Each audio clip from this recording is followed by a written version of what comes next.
tentu saja harusnya bahagia ya karena berjumpa lagi dengan Samantha hari ini. Hari ini kita lokasinya agak berbeda, suasananya lagi sendu banget ya karena mau hujan tapi kayaknya enggak hujan.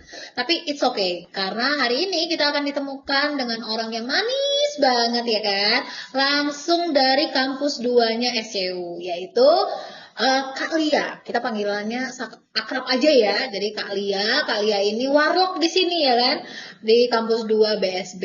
Nah, langsung aja kita temui. Halo Kak Lia, selamat siang, pagi, sore, malam. Apa kabar? Halo Kak Sam, panggilan akrab ya. Baik, gimana kabarnya Kak? Puji Tuhan ya, baik karena cuacanya agak sendu. Jadi kita nggak boleh sendu, kita harus cheerful kan? Oh gitu ya, tetap semangat. Oke Kak, ini aku ditugaskan untuk membahas sesuatu yang di luar jangkauan Samantha. Jadi aku mau berdiskusi terkait penelitian Anda yang agak akademis ya.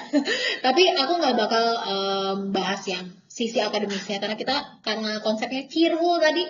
Boleh dong diceritain sedikit tentang apa sih yang Kak Lia lakukan terkait dengan penelitian yang judulnya itu We Plan Wiku, terus Wicked. wah seru banget teman-teman. Dari judulnya aja udah seru ya.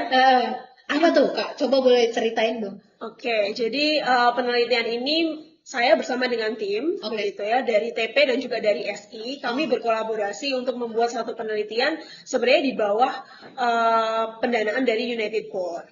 Jadi penelitian ini adalah tentang transformasi sistem pangan.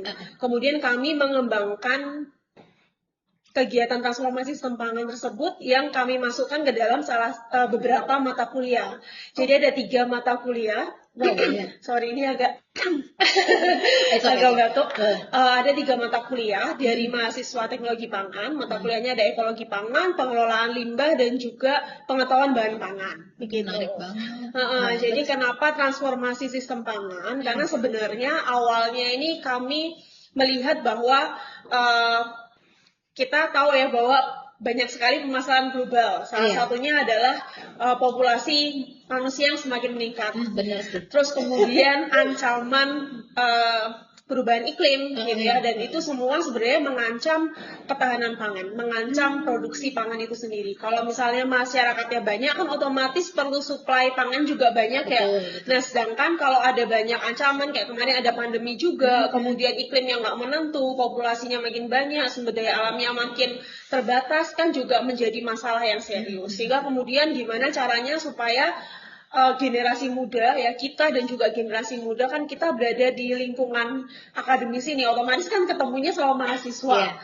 Nah, gimana caranya supaya mahasiswa juga aware terkait dengan transformasi sistem pangan. Wow, menarik banget. Emang ini di luar jangkauan saya ya kapasitas saya. Kayak recall dulu aku tuh IPA Kak. Tapi at the end lebih cocok EPS kayaknya. Nah, teman-teman tahu nggak kalau ini tuh seru banget kalau dibahas. Tapi aku pengen tahu nih Kak. Objekmu atau audiensmu itu dalam penelitian itu siapa sih? Jadi gini, mungkin flashback dulu ke transformasi sistem pangan tuh apa gitu ya. Jadi transformasi sistem pangan tuh gimana supaya, kan kita sebagian besar nih tinggal di daerah perkotaan. Mahasiswa juga tinggalnya di daerah perkotaan gitu ya, mostly di sana. Sehingga kemudian budaya untuk konsumsi makannya kan, biasanya kita beli gitu ya, ojek online, terus beli makan jarang, kemudian kita yang nanam sendiri di rumah, kemudian masak sendiri. Nah, itu yang kemudian budaya itu yang mau ditanamkan. Makanya disebut dengan transformasi sistem pangan, di mana kita itu bertransform, bukan hanya kita tahu aja, tapi kemudian budaya kita juga mulai untuk ke arah sana. Sehingga kemudian mahasiswa kita kenalkan dengan namanya kegiatan urban farming gitu. Jadi pertanian perkotaan. Jadi mereka kenal, kalau nanam yang cocok untuk di perkotaan tuh biasanya nanamnya apa sih, berapa lama sih nanamnya. Nah, itu kita kenalkan di mata kuliah ekologi pangan. Ekologi pangan. Sebenarnya objeknya selain kan kami juga menggandeng beberapa tim mahasiswa itu sebagai asisten kami, otomatis mereka kan belajar juga ya. Nah, kemudian karena kita masukkan metode itu, namanya metodenya experiential learning di dalam mata kuliah, berarti objek sasarannya juga mahasiswa gitu ya.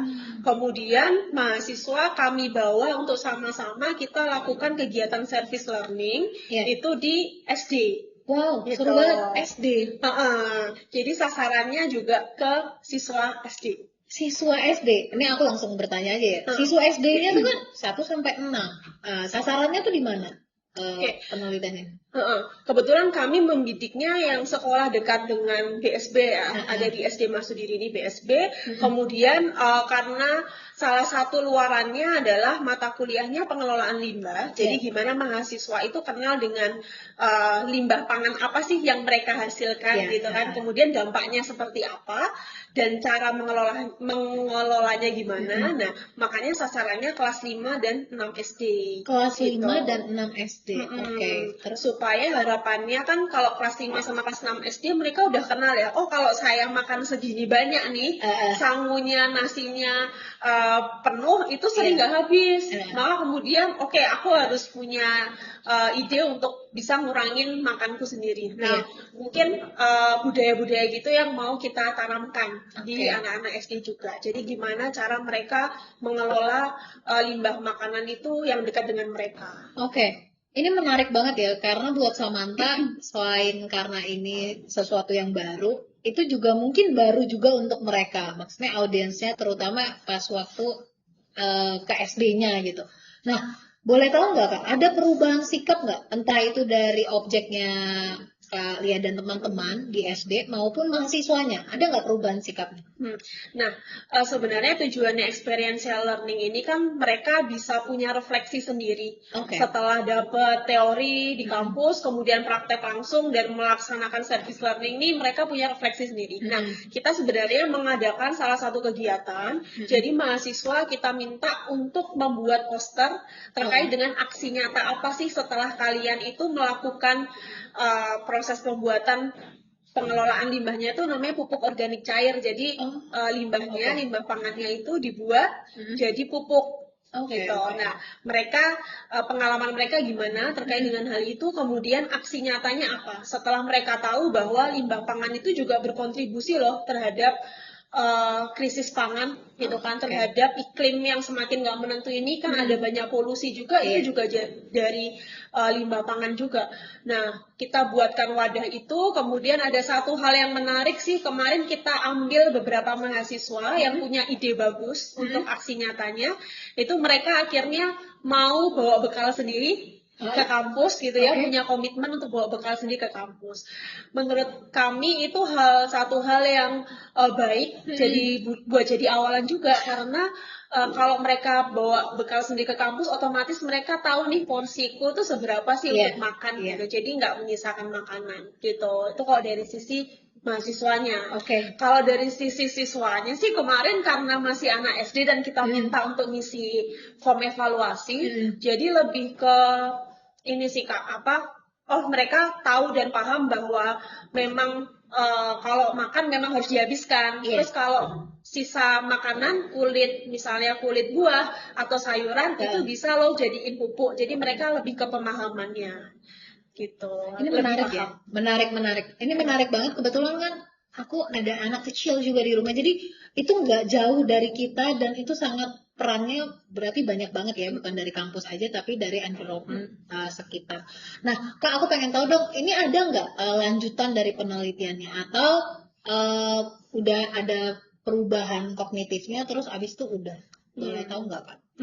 Jadi sebenarnya kan penelitian ini dilakukan tahun lalu, terus kemudian tahun ini karena mata kuliahnya juga sama, gitu ya. Kebetulan saya ngampu juga yang pengelolaan limbah, jadi nggak ada salahnya nih kalau metode yang sama kita terapkan. Tetapi kalau materinya memang kami bedakan. Kalau kemarin pengelolaannya itu adalah pembuatan pupuk organik cair, kalau yang sekarang ekoenzim. Pernah dengar nggak Kak? Nggak pernah dengar, ini pernah ya? Baru ya? Sekarang ini dengar ya?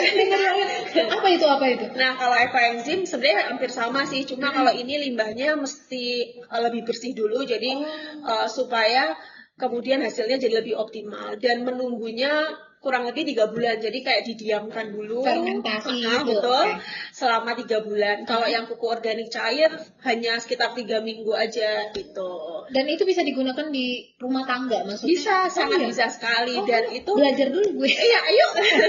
Gitu ya. Menarik banget. Jadi kita tetap teruskan program itu sih, cuma dengan materi yang berbeda. Jadi Terakhir deh, ini penutup aja. Kalian mungkin boleh kasih tahu kira-kira proyeksinya terkait dengan penelitian ini gimana, terus harapannya untuk audiensnya SD atau apapun itu, kemudian untuk mahasiswa, boleh kan? Jadi sebenarnya kalau penelitian kita ini lebih ke membangun apa ya, rasa kepedulian dari generasi muda sih, karena kami merasa bahwa kalau misalnya saat ini tuh banyak sekali problem global, masalah global yang sebenarnya tuh kita bangun sendiri gitu loh, kayak misalnya limbah kan yang memang kita sendiri yang produksi itu, dan jangan-jangan yang menuai itu adalah generasi muda, ya kan, yang sekarang masih duduk di bangku SD ataupun kuliah gitu. Jadi harapannya melalui awal dari penelitian ini mereka bisa semakin kenal terkait dengan transformasi sistem pangan plus pengolahannya. Jadi nggak hanya we plan, we cook, we eat, tapi juga we manage it gitu ya untuk pengelolaan limbahnya. Gitu. Oke, terima kasih banyak kalian. Aku boleh ya diajarin tadi yang we plan we. Oke. Kayaknya kita harus juga yel gitu ya, agak replace dulu. Coba gimana kan? Plan. Kayak di sawah ya. Oke, we plan, we cook, we eat. Oke. Bareng-bareng ya. Boleh. Menutup. Teman-teman sekalian ya, sebelum kita tutup, terima kasih banyak sudah menonton. Nanti kita akan yel-yel sama-sama, mungkin teman-teman di rumah juga boleh ikutan. Tapi satu hal yang teman-teman perlu ketahui bahwa apa yang tadi disampaikan oleh Kalia itu sangat berarti dan sebaiknya perlu kita lakukan dalam kehidupan kita sehari-hari. Terakhir, mari kita yel-yel bareng-bareng. Gimana kan? Oke. We plan, we cook, we eat.